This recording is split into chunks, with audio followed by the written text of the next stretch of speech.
क्या हाल हैं सबके। मैं आपका दोस्त मोहम्मद मुस्तफ़ा जावेद, कराची सुपर हाईवे से। हमारा यहाँ पे है फार्म जो कि हमने तामीर किया। तामीर तो बहुत पुराना हुआ है, जैसे कि मैं यहाँ पे काम जब मैंने शुरू किया तब था 2012 अगस्त से प्लानिंग शुरू हुई। काम शुरू होते होते अगस्त सितंबर अक्टूबर से हमने काम शुरू किया माशाल्लाह से। तब से हमने ये फार्म बनाया। आपके पीछे सारा ये जो फार्म है, यहाँ पे पहले कुछ नहीं हुआ करता था।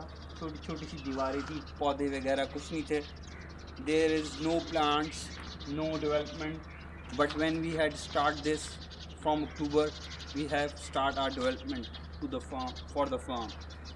कम विद अस, आओ। यहाँ पे आप देख रहे हैं कि ये हमने यहाँ पे पौधे लगाए, उनकी ग्रोथ शुरू हुई। कोनुकाकस ये पौधा है जो कि हमने 10 रुपये इन 10 रुपीज़ के अंदर हमने ये पौधा यहाँ पे ख़रीदा और यहाँ लगाया। छोटे से लड़कों ने मेरे गोडी की और ये माशाल्लाह से यहाँ पे ये पौधे बढ़ना शुरू हुए 2012 के एंड में, और 2013 के शुरू में ये काम यहाँ पे शुरू हुआ और होते होते ये माशाल्लाह से इस स्टेज पे हमने पहुँचाया।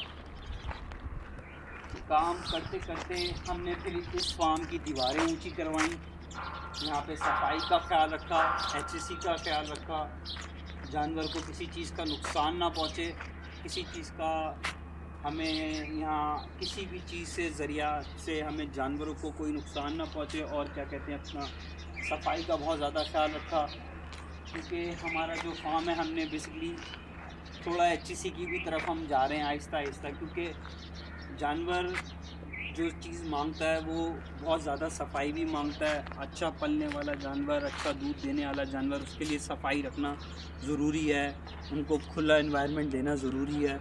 तो हम कोशिश यही करते हैं कि हम उनको अच्छा खाना दें, अच्छा एनवायरनमेंट दें, सफाई का ख्याल रखें, ताकि जानवर की जान में डेवलपमेंट हो, उसको स्ट्रेस ना हो। और हर चीज़ का हमने माशाल्लाह से यहाँ पे ख्याल रखा है। मेरी लेबर अच्छा काम करती है। और अब हम आपको लेके चलते हैं अंदर, आइए मेरे साथ।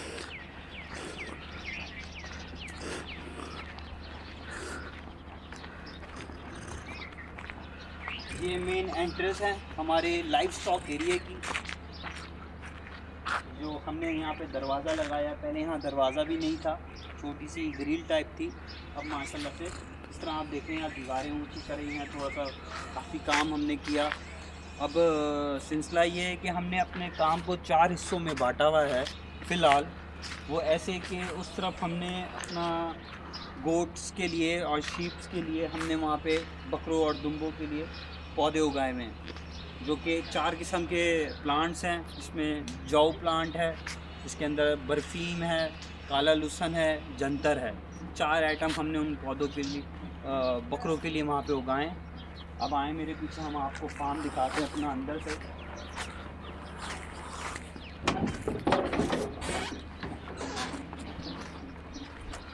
ये हमारा स्टोर है। स्टोर को अभी हमने खाली है क्योंकि फ़ीड ख़त्म हो गई है, छोटा टाइम है, फ़ीड आने वाली है हमारे पास, तो इसलिए ये स्टोर है। और ये हमारे पास मुख्तसर सा छोटा सा फार्म है। इन फ्यूचर ये बड़ी जगह पे हम लोग शिफ्ट होने वाले हैं 4 एकड़ में, तो वहाँ पे मज़ीद डेवलपमेंट होगी जानवरों के साथ भी और काम को लेके भी। हमारे पास यहाँ पे कुछ ब्रीड हैं, जिसके अंदर ये है क्रॉस साहिवाल नुकरा है ये, और ये मिक्स ब्रीड के साथ है, क्योंकि ये दाजल ब्रीड और साहिवाल ब्रीड का क्रॉस है। अब आप मेरे पीछे आएँ, ये हमारे पास ओरिजिनल साहिवाल है जो कि 4 दांत हो रहा है, और ये हमारे पास दाजल ब्रीड की वाइट नुकरा है। हमारे पास दाजल नुकरा एक और भी है, एक ये धनी गाय की बच्चा है जो कि ये यहीं पैदा हुआ है, धनी ब्रीड है ये हमारे पास। और ये साहिवाल ब्रीड बच्चा, ये भी यहीं पैदा हुआ है। ये वाइट साहिवाल काव है, ये भी फीमेल है, ये भी माशाल्लाह से यहीं पैदा हुआ है। बाकी आप ये जगह देख सकते हैं हम मेरी, ये जो साइड का इतना एरिया है ये मैंने बच्चों के लिए रखा है, बच्चों के लिए। और जो प्रेग्नेंट काउज होती हैं, फेलो होती हैं, वो इस साइड पे होती हैं।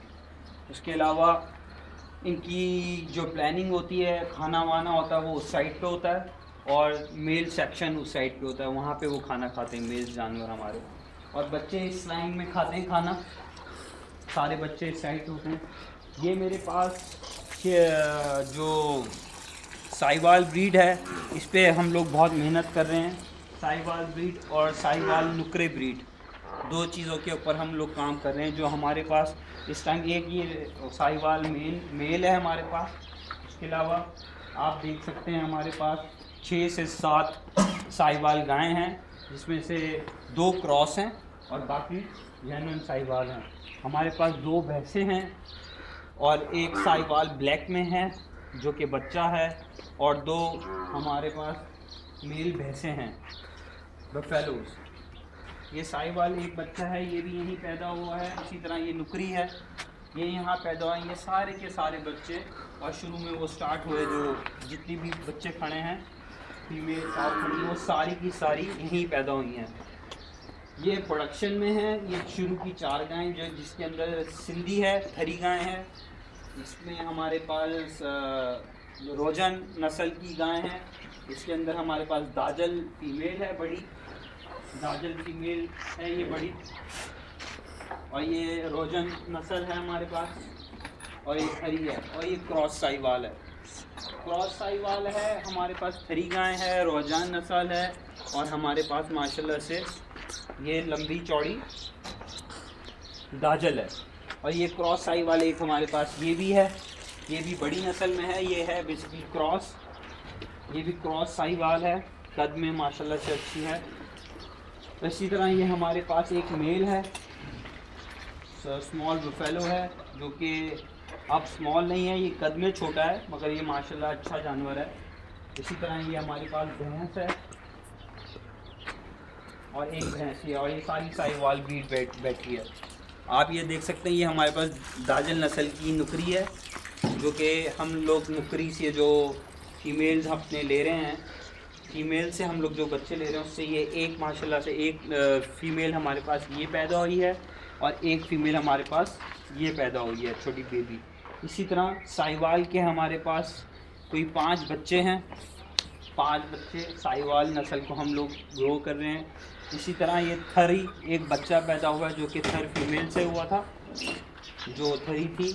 उसके बाद जो थरी आपके सामने खड़ी है, ये उससे ये बच्चा पैदा हुआ था। अभी वो ही मदर दूसरे बच्चे पे है, और रोजान से हमारे पास जो बच्चा पैदा हुआ था वो एक ये था। इससे पहले, इनसे भी पहले इन्हीं 2 गायों ने, रोजान ने और थरी ने, ये दिए थे। रोजान से हमें पहले एक ये बच्ची थी, ये भी फीमेल है, और थरी से हमारे पास, इसी थरी से सबसे पहले ये थी। इसके बाद माशाल्लाह से थरी गाय जो है वो तीसरे बच्चे पे है। इसी तरह रोजान भी तीसरे बच्चे पे है। इनसे 2 बच्चे हैं, वो हमारे पास पहले से मौजूद हैं। ये रिसेंटली ब्रीड अप की है हमने साहिवाल से, मगर ये क्रॉस है, और ये दाजल आपके पास फीमेल है। ये सारी की सारी अब दोबारा से प्रेग्नेंट हैं। अब ये जो हमारा जो सेक्शन है, ये है हमारा लाइव स्टॉक एरिया, जो कि तकरीबन 800 गज की जगह पे होगा, 800 गज पे होगा ये। और हम इसको प्लान कर रहे हैं इन फ्यूचर 4 एकड़ में हम जा रहे हैं। 2 एकड़ की ज़मीन के ऊपर हम ये डेवलपमेंट मज़ीद इसको बढ़ाएंगे। फ्रॉम 2012 अगस्त से जितनी हमारी वर्किंग हुई थी, आहिस्ता आहिस्ता आहिस्ता हर साल में हमने कोई 100 एनिमल इन प्रोडक्शन किए, जो कि बकरा ईद पे कटे, स्लॉटरिंग में कटे, सदक़े में कटे, और क्या कहते हैं, हमने कुछ बेचे भी ऐसे ही नॉर्मली। तो ये काम हमने माशाल्लाह से शुरू किया हुआ है, जिसके अंदर हम 3 से 4 प्रोग्राम साथ लेके चल रहे हैं। इसमें फैटनिंग है, इसके अंदर फैटनिंग है, न्यू प्रोडक्शन है, और ब्रीडिंग है, मीट प्रोडक्शन के एनिमल हैं, सदक़े के एनिमल्स हैं, मीट्स के लिए हम फैटनिंग प्रोग्राम जो करते हैं वो है, एनिमल्स हैं हमारे पास। और इसके अलावा हम ब्रीडिंग कर रहे हैं अच्छे नस्ल से, जो कि हम 2-3 नस्लें ले रहे हैं, जिसमें साहिवाल ले रहे हैं, नुकरे ले रहे हैं साहिवाल के, ठीक है, वाइट कलर में, उसमें कलर में होते हैं। बाकी हम रोजाना और धानी और चोलिस्तान पे भी काम कर रहे हैं। इन फ्यूचर हमारी प्लानिंग काफ़ी है, मगर हमने जिस चीज़ का स्टार्टअप लिया है वो रिसेंटली अब हमारे पास किया है। मगर हमारे पास हर साल बकरा ईद को लेके, फैटनिंग एनिमल्स को लेके, जो कि हम मीट के लिए तैयार करते हैं, और तीसरा हमारे पास ब्रीडिंग जो हम कर रहे हैं। ये 3 सर्कल्स में हम लोग चल रहे हैं। बाकी इंशाल्लाह मैं आपको शाम तक मज़ीद अपने एग्रीकल्चर एरिया, गोट साइड एरिया और हमारा एग्रीकल्चर जो गोट्स के लिए एंड शीप्स के लिए हमने उगाया है वो आपको मैं दिखाऊंगा। ओके जी, थैंक यू। नेक्स्ट टाइम के लिए अस्सलाम वालेकुम, अल्लाह हाफ़िज़।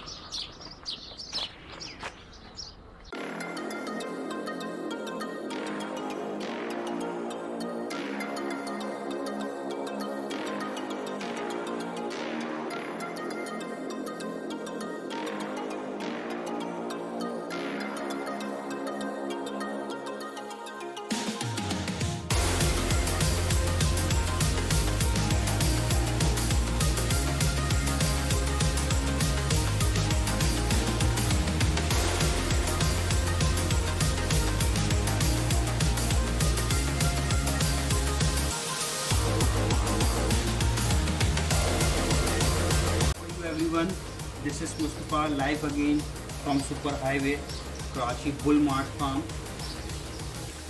Today I will tell you how to make hatchery box for hens egg. हमने यहाँ पे क्या करा है कि कुछ हमारे पास मुर्गियाँ थी जो कि 1 से 2 दिन बाद अंडे दे रही थी, रोज़ाना एग्स नहीं हैच कर रही थी, तो ना ही वो अंडों के ऊपर बैठ रही थी। तो मैंने YouTube से ही ट्यूटोरियल उठा के उसके ऊपर स्टडी करी और वैसे देखा कि क्या करा जाए कि ये जो हमारे अंडे हैं इनको सेव किया जाए, how to save eggs and hatch the eggs. तो मैंने प्लान ऐसे ये किया कि हमारे पास जो फार्म्स के ऊपर वुड्स के अंदर बने हुए प्लास्टिक्स के अंदर इलेक्ट्रॉनिक अंडे हैच कराने के लिए आते हैं बॉक्सेस या इलेक्ट्रॉनिक बॉक्स होते हैं जिसके अंदर एक टेम्परेचर के अंदर अंडों को रखा जाता है। तो उनको देखते देखते मैंने बोला कि क्यों ना कि हम कुछ बनाएं ऐसा कि हम खुद हैच कराएं एग्स को, और मुर्गी अंडे दे रही है वो नहीं बैठती तो हम उसको एज ए प्लान करें कि किस तरह हम करें। तो मैंने यूट्यूब से जो देखा समझा, उसके बाद मैंने कहा कि चलो खुद कुछ बनाया जाए। तो मैंने करा कि हमारे पास स्क्रैप के अंदर जो कि कोल्ड ड्रिंक को ठंडा रखने के लिए बॉक्स यूज़ होता है, फाइबर का होता है, ठीक है, सिलोन मैन के नाम से होता है ये फाइबर। ये हमने स्क्रैप से उठाया, ये बॉक्स ये फाइबर में बना होता है जो कि बोतलों को ठंडा रखता है। तो फिर मैंने सोचा कि यार इसकी एक टेम्परेचर होता है, उसको हमने नोटिस किया। फिर उस टेम्परेचर को मैंने देखा कि मौसम के लिहाज से बॉक्स के अंदर भी 30 सेंटीग्रेड रहता है और ठीक है, इस मौसम के लिहाज से सही है। जो कि मैंने YouTube से देखा, उसके अंदर उन्होंने एक फॉरनर थे, उन्होंने बताया कि जो आपका जो नीचे का जो टेम्परेचर है वो 100 रहना चाहिए और जो ऊपर का वेदर के एनवायरनमेंट के हिसाब से वो आपका 60 to 65 रहना चाहिए।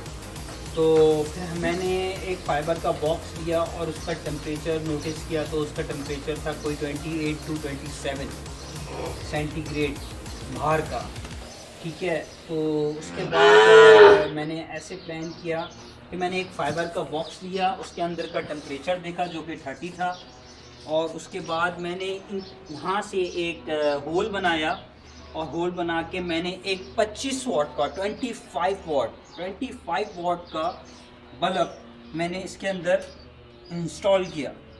उसको इंस्टॉल करने के बाद मैंने फ्रिज की, आपके सामने ये देख रहे हैं, ये है, ये थोड़ा हमने शुरू में एक बल्ब लगा दिया था जो कि 100 वाट का था, जिसकी वजह से ये हुआ। हमने कहा शुरू में थोड़ा सा देखें, तो वो हमारी गलती थी। उस गलती को हमने सुधार के 100 वाट का बल्ब हटा के 25 वाट का बल्ब हमने लगाया।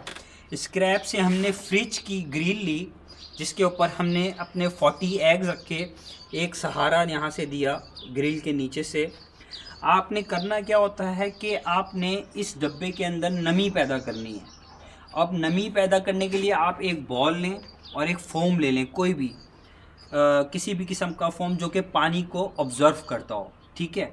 और आपने उस बॉल के अंदर फोम डाल के, पानी डाल के आपने डाल देना है, जिससे ये होगा कि वो पानी ऑब्ज़र्व करता रहेगा, पीता रहेगा फोम, और उससे एक नमी बनेगी बॉक्स के अंदर, बंद डब्बे के अंदर। If you close the box तो वहाँ पे एक नमी बनना शुरू हो जाएगी उस बॉक्स के अंदर। तो आपने करना क्या है कि ग्रिल रखी है आपने एक, उसके बाद आपने उसके सहारा दिया। ग्रिल से ये फ़ायदा है कि जब आपकी डिब्बे के अंदर एक नमी और एक गर्मी बनना शुरू होगी और उसको ऊपर रखेंगे ग्रिल को, और ग्रिल के नीचे से भी एक हीट बनती रहेगी, तो वो नीचे से एग्स को नीचे से भी हीट लगती रहेगी। आपके पास डिस्टेंस होना चाहिए कोई 2 इंचेस उस बॉक्स के अंदर। एग्स ऊपर रहेंगे तो नीचे से और ऊपर से दोनों तरफ से हीट लगेगी। तो हमने थोड़े कॉटन बर्ड रखे ग्रिल के ऊपर, ठीक है, नीचे से स्पेस दिया 2 इंच का, और इसके ऊपर 40 अंडे रख के एक बॉल रखा, उसके अंदर फोम डाल के पानी रखा जो कि नमी के लिए हेल्प करेगा। 25 वॉट का बल्ब लगाया फाइबर बॉक्स के अंदर, कोने पे एक साइड पे बॉल को रख दिया फोम के साथ, पानी के साथ, ग्रिल रख के उसके ऊपर 40 एग्स रख दिए। 40 एग्स के नीचे कॉटन बर्ड थोड़ी बहुत कि एक वो फीलिंग सी रहे, उसके अंदर गर्म ही रहे। और उसके बाद आपने करना क्या है, आपका जो इसके टेम्परेचर थर्मामीटर से आपने देखना है, एक इलेक्ट्रॉनिक टेम्परेचर थर्मामीटर ले लें, जो कि इसको जब आप बंद करें तो आप जैसे कि देख रहे हैं, करीब आएँ, अभी इसका जो टेम्परेचर है वो है 27। ये कम से कम 30 होना चाहिए, क्योंकि एक डब्बे की अंदर की जो हीट है, डब्बे की जो अंदर की हीट है वो होती है तकरीबन 30 सेंटीग्रेड है, जो कि आपके मौसम के लिहाज से हो रही होती है। तो आप इसके अंदर आप अपना 27 to 29 30 प्लस कर लें तो 60 हो जाता है। 60 आपने इसका एनवायरनमेंट उसका टेम्परेचर रखना है अंदर का, ठीक है। और जो बाहर का ऊपर का टेम्परेचर है वो आपने रखना है कम से कम कोई 80 to 90, क्योंकि जब आप गर्मियों में ये काम करते हैं तो वेदर वैसे ही तेज़ होता है, गर्म होता है, तो आपका जो टेम्परेचर है वो ऐसे ही हीट अप कर जाता है बहुत तेज़ी से, क्योंकि गर्मी भी होती है। तो आप अगर इसको 80 to 90 रखेंगे ऊपर वाले टेम्परेचर को, एफ़ पे जो कि आप देख रहे हैं एफ़ पे, वो है आपका टेम्परेचर 80 to 90 लेके जाए। ये तो अभी लाइट हमने अभी ऑन करी है तो इसकी वजह से ऐसा रहा है, तो हम इसको 90 लेके आएंगे। और सेंटीग्रेड को, जो गर्मी की सेंटीग्रेड को हम लेके आएंगे 30, अभी 27 हो रहा है। जिस तरह ये अभी कोई 1 घंटे के अंदर या आधे घंटे के अंदर ये 30 हो जाएगा, उसके ऊपर ये नहीं जाएगा।